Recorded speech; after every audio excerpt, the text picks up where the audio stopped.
Hello, thanks for watching. True Crime King back with ya. Welcome to the channel. For those of you that are new, I give my opinions and my reactions to anything true crime related. So if that's something you're interested in, I would tap that notification bell and hit that subscribe button. That way you get notified every time I upload a video. I'm just your average guy that says things that maybe you're thinking or just don't want to say out loud. Thanks for watching, and with that, we'll get on to the video. True Crime King back. All right. So already I'm getting a lot of comments and whatever about Kiely Rodni, and people think that she was met with foul play and it was not accidental, as the police and the coroner have said. So I'm going to play another video. If you have any other videos that prove anything else other than she drove herself into the lake and was drunk or high and made a wrong turn, please put it in the comments. I mean, I can't just go off, just because someone believes something, I need proof, guys. I can't with good conscience put it out there and say that Kiely, was murdered if there's no evidence of it,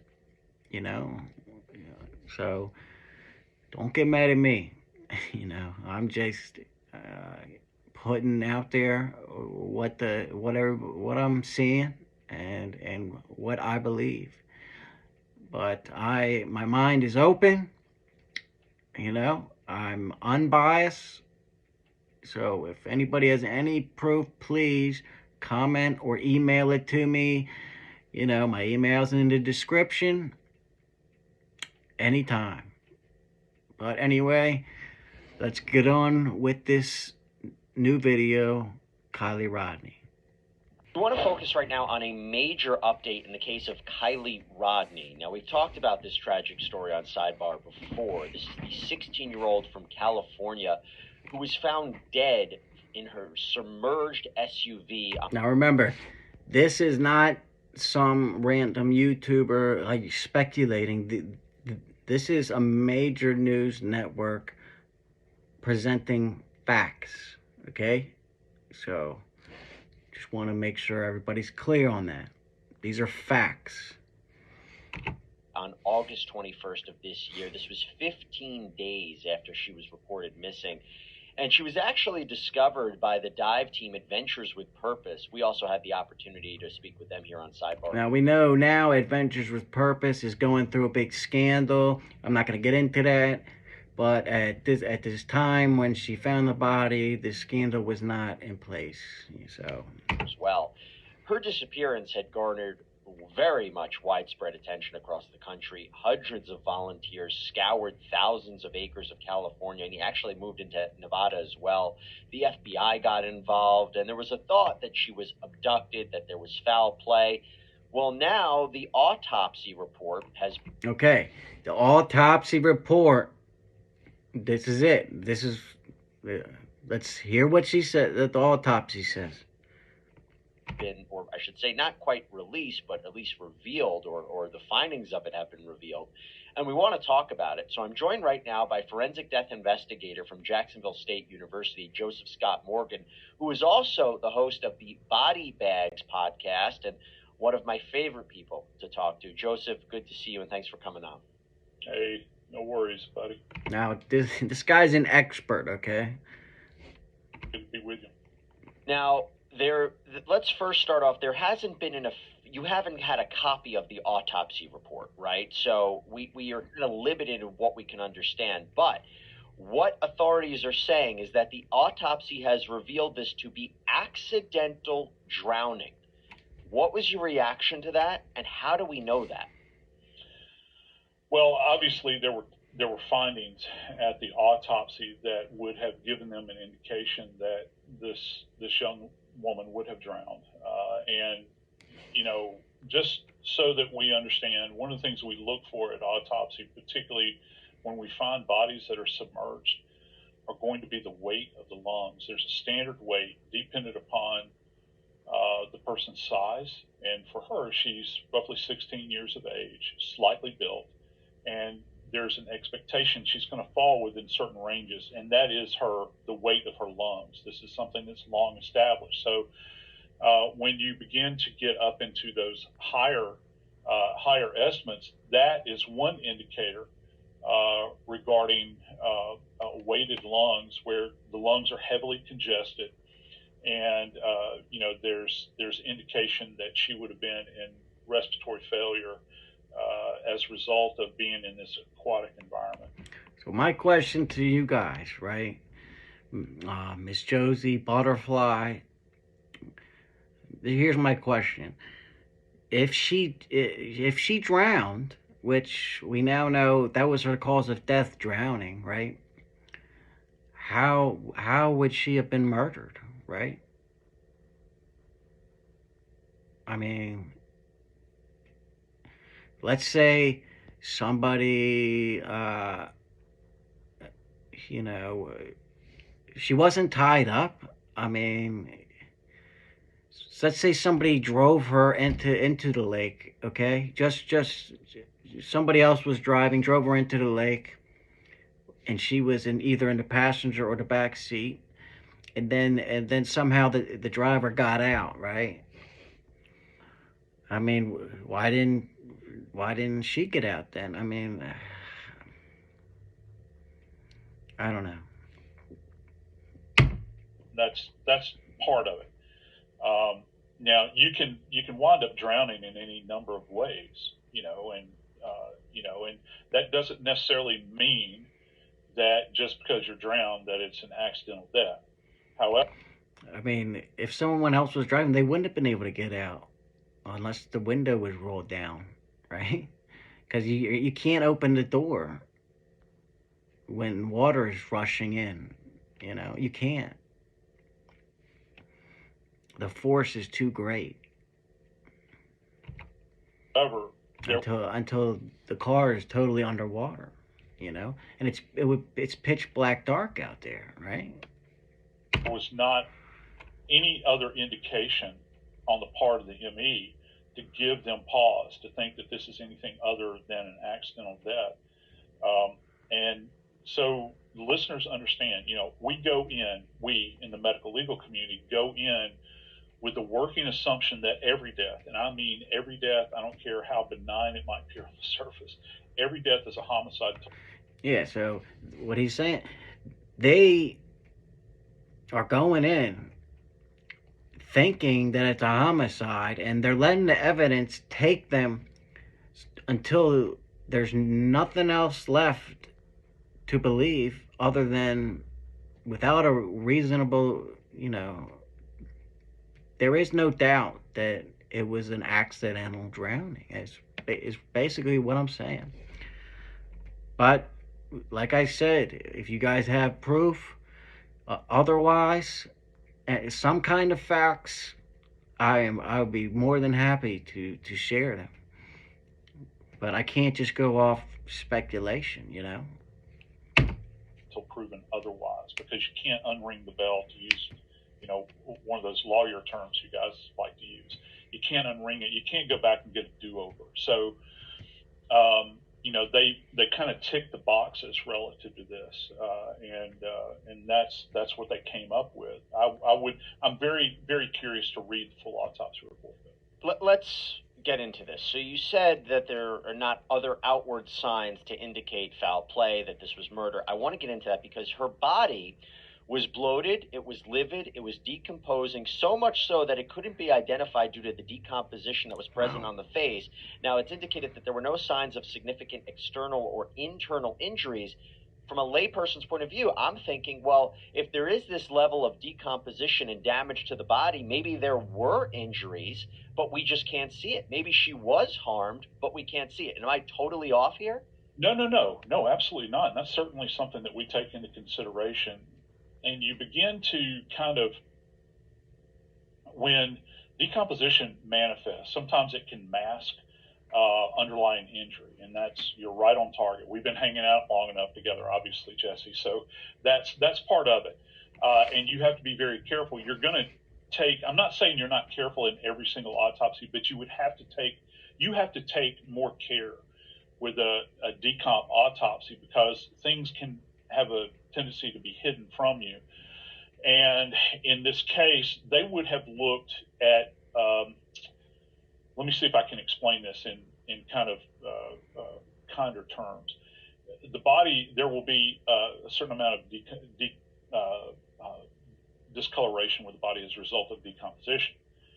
You have to be able to delineate between the postmortem changes relative to the antemortem event, or what's called a perimortem event, which kind of means in the throes of death.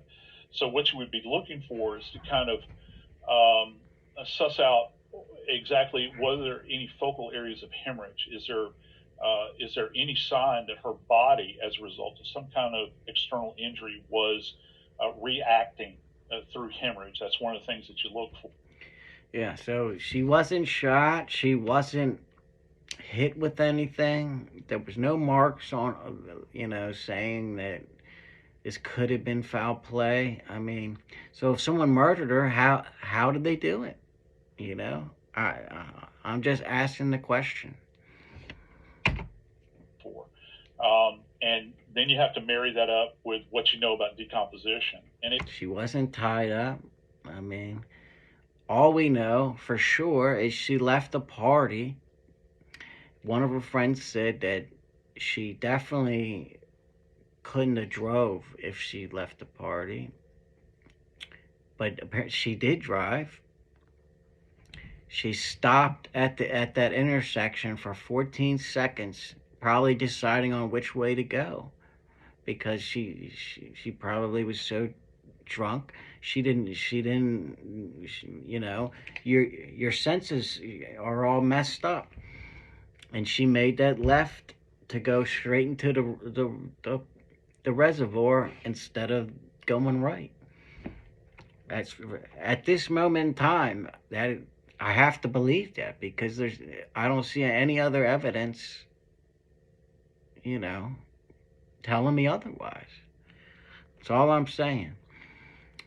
But like I said, if you guys have if there's evidence out there, please send it to me and I'll show everybody. It takes a keen eye to kind of be able to make your way through this and kind of understand it.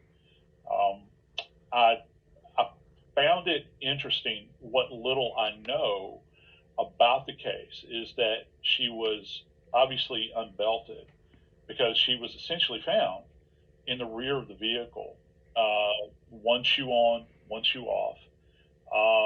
Let's just jump into that for a second, if we can, because so two of the SUV's windows were either down or broken, which is curious.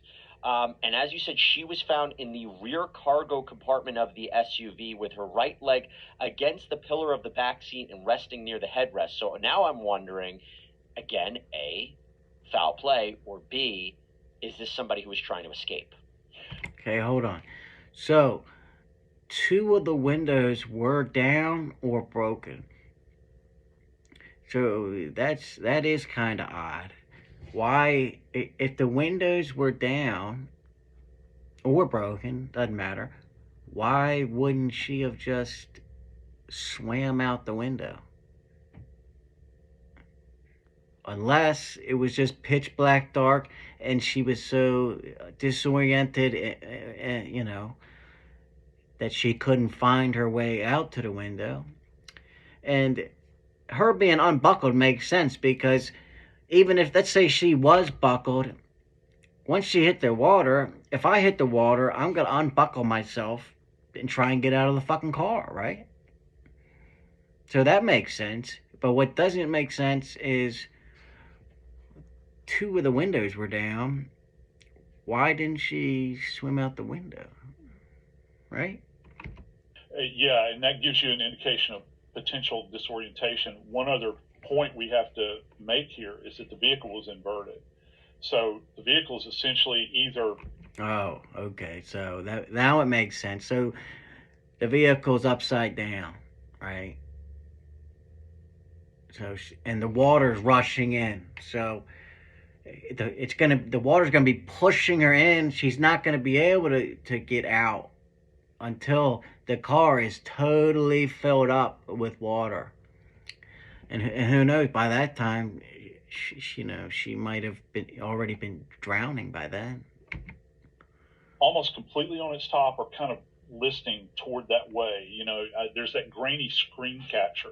So now it makes sense. So now, even if the windows were down, which they were, the vehicle flipped over. So if we know she was drunk.